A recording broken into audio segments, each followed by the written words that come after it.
কোন সূরা ছাড়া নামাজ হয় না? লা সালাতা ইল্লা বিফাতিহাতিল কিতাব। এমন কোন নামাজ নাই সূরা ফাতিহা ছাড়া নামাজ হয়, ঠিক না বেঠিক? লা সালাতা ইল্লা বিফাতিহাতিল কিতাব। সূরা ফাতিহা ছাড়া নামাজ হয় না। এই সূরা ফাতিহা যদি কোনো মানুষ একবার যদি তেলাওয়াত করে তাকে 15 পারা কোরআনের সওয়াব রব্বুল আলামিন দিয়ে দিবেন। জোরে বলেন না সুবহানাল্লাহ। এই সূরা ফাতিহাকে যদি একবার তেলাওয়াত করা হয় তার আমলনামায় 15 পারা কোরআনের নেক দিবেন। জোরে বলেন না সুবহানাল্লাহ। আমার ভাইরা, আবার সূরা ফাতিহার শুরুতেই আমার আল্লাহ কত সুন্দর একটি বাক্য রব্বুল আলামিন দিলেন, আমরা জানি সেটাকে আমরা সবাই তেলাওয়াত করি। বিসমিল্লাহির রহমানির রহিম। বলেন না সুবহানাল্লাহ।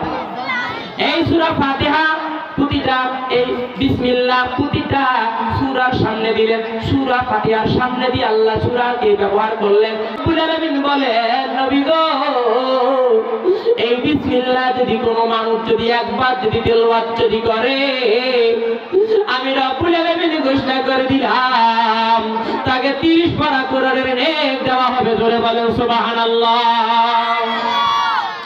আমার ভাইয়েরা, সূরা ফাতিহাকে যদি সংক্ষেপ করা হয় তাহলে হয়ে যাবে বিসমিল্লাহ, কন্যা সুবহানাল্লাহ। আর বিসমিল্লাহকে যদি ব্যাখ্যা বিশ্লেষণ করা হয় তাহলে হয়ে যাবে 30 পারা কোরআন। জোরে বলেন সুবহানাল্লাহ। আবার 30 পারা কোরআনকে যদি সার সংক্ষেপ করা হয় তাহলে হয়ে যাবে সূরাতুল ফাতিহা। জোরে বলেন সুবহানাল্লাহ। আবার সূরা ফাতিহাকে যদি ব্যাখ্যা বিশ্লেষণ তাফসীর করা হয় তাহলে হয়ে যাবে 30 পারা কোরআন। জোরে বলেন সুবহানাল্লাহ। এই সূরা ফাতিহাকে লা সালাতা ইল্লা বিফাতিহাতিল কিতাব।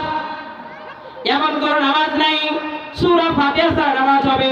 যদি কোন নামাজি ফজর থেকে নিয়ে ইশা পর্যন্ত যদি নামাজ আদায় যদি করে, সে কমসে কম 35 থেকে 40 বার সূরা ফাতিহা তেলাওয়াত করবে। জোরে বল সুবহানাল্লাহ।